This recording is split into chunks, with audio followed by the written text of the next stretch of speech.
Sistit peshobdonning yallig'lanishi bu kasallik ko'pincha ayollarda uchraydi.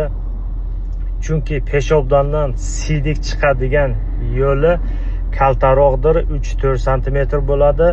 Ayollarda, erkaklarda bu yo'li 15, 14, 13 sm bo'ladi. Mana shu uchun ko'pincha ayollar ko'p kasal bo'ladi. Keyin torat qiladigan vaqtida ba'zi ayollar, hammasi emas, orqadan oldinga qarab torat qiladi.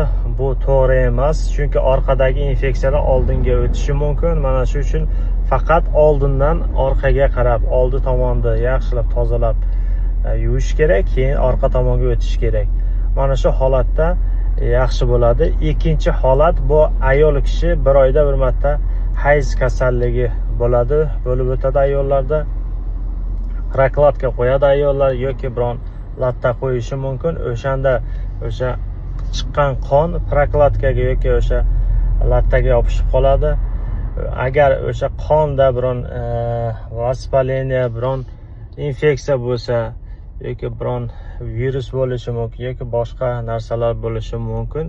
O'sha narsalar uretradan obratno o'sha peshobdonga kirishi mumkin. O'sha holatlarda ham tez kasal bo'lib turadi. Mana shu simptomlar agar bo'lsa, siyganda achishish, og'riq, tez peshob qilish bo'lsa, hatman borib urologning oldiga siydikdan analiz topshirish kerak, keyin qondan analiz topshirib ko'rish kerak va antibiotika terapiya doktor urolog o'zi aytadi.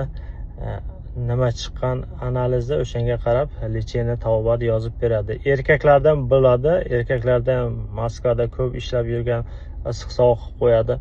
Shu sovuqlarda ko'p ishlaydi. O'sha preoxlajeniya, issiq sovuq yegandan ham bo'lishi mumkin. Mana shuning uchun mana shu shikoyatlar sizlarda bo'lsa, WhatsAppda qoldiraman. WhatsAppga shikoyatlaringni yozasizlar. Rahmat, sog' bo'linglar.